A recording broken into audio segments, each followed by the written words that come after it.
Welcome dear friend. तो स्वागत है आप लोगों का हमारे यूट्यूब चैनल में। तो आज का टॉपिक है मेरा मध्यस्थता मूल्य निर्धारण सिद्धांत। तो समझते हैं आर्बिट्रेज प्राइसिंग थ्योरम। तो समझते हैं क्या होता है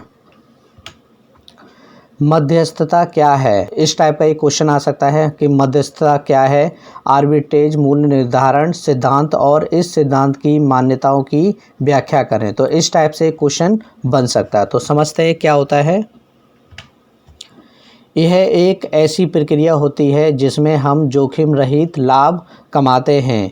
इसका मतलब है जोखिम कम होता है उसमें। यदि हमारे पास कोई संपत्ति है और उससे हम अलग अलग आय कमाते हैं, जब हम किसी संपत्ति को कम कीमत पर खरीद कर ज़्यादा मूल्य पर बेचते हैं, तो इस प्रक्रिया को हम मध्यस्थता कहते हैं। तो कहने का मतलब है कम कीमत पर हम खरीद लेते हैं और उससे क्या करते हैं, हम ज़्यादा मूल्य पर उसको बेच देते हैं। तो इसको हम क्या बोलते हैं, मध्यस्थता कहते हैं। और समझते क्या है, इसके अंदर हम सुरक्षा या संपत्ति खरीदते हैं। मतलब कोई भी सर्विसेज हो गई उसको लेते हैं, या फिर कोई भी संपत्ति होती है उसको हम परचेस करते हैं।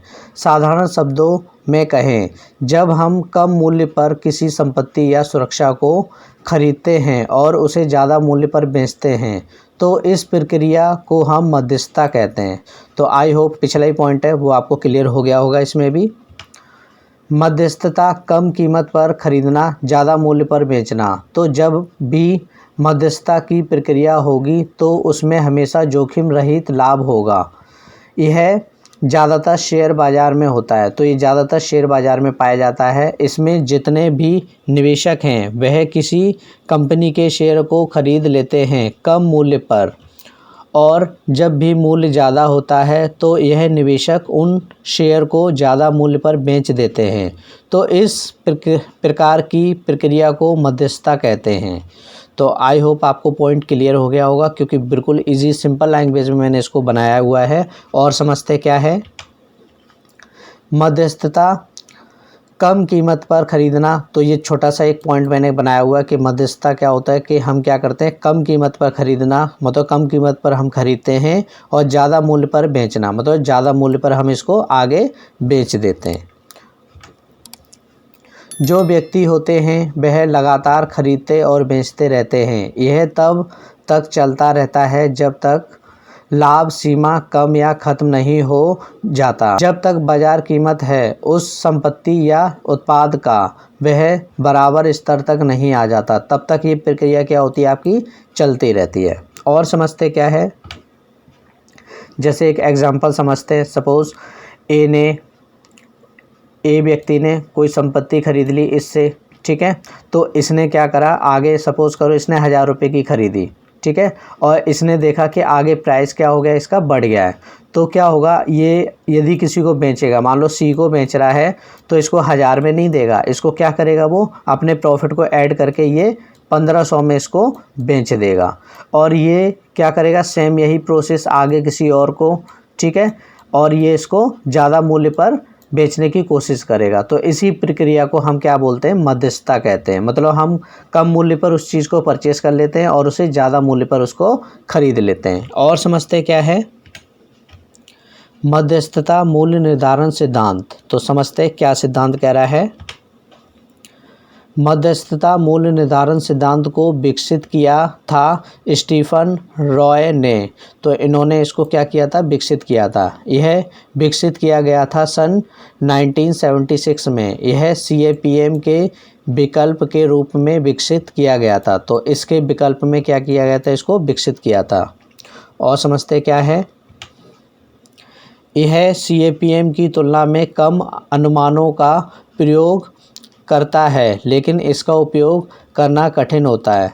और समझते क्या है मध्यस्थता मूल्य निर्धारण धारणाएं। अब धारणाएं समझते हैं कि इसकी क्या धारणाएं होती हैं। जितने भी निर्देशक हैं उनकी एक जैसी अपेक्षाएं होनी चाहिए, अर्थात एक जैसी उम्मीदें होनी चाहिए।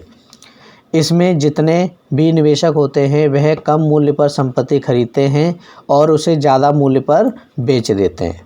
जितने भी निवेशक हैं, यदि कहीं जोखिम होगा तो वह उसमें निवेश नहीं करेंगे। तो कहने का मतलब है अगर कोई निवेशक है, अगर देख रहा है कि अगर उसमें कोई जोखिम है तो वो उसमें निवेश नहीं करेगा। परंतु यदि कहीं उन्हें लाभ दिखाई देगा, अगर कोई लाभ दिखेगा, वह उसमें पैसे निवेश करेंगे, तो उसमें वो पैसे इन्वेस्ट कर देंगे। यह निवेशक ज़्यादा से ज़्यादा लाभ कमाने की कोशिश करेंगे। जहां उन्हें लाभ दिखेगा वह निवेश करेंगे। तो आई होप इतना पॉइंट क्लियर हो गया होगा। इसमें किसी भी प्रकार की लेन देन पर कोई कीमत नहीं लगती। इसमें आपको पूरी आज़ादी होती है, किसी से कहीं से कोई भी संपत्ति खरीद व बेच सकते हैं। आर्बिट्रेज प्राइसिंग थ्योरम एक ऐसी विधि है जिससे हम किसी भी संपत्ति की कीमत का अनुमान लगाते हैं। इस विधि के अनुसार आपको कितना प्रतिफल मिल रहा है आदि का अनुमान लगाते हैं। तो इन सब का हम इसमें अनुमान लगाते हैं, एक एस्टीमेट लगाते हैं कि कितना आपको इससे प्राप्त होगा। इसमें बहुत सारी कल्पनाएं होती हैं CAPM के मुताबिक। आर्बिट्रेज प्राइसिंग थ्योरम के मुताबिक हमें पता चलता है कि किसी संपत्ति की क्या कीमत होगी।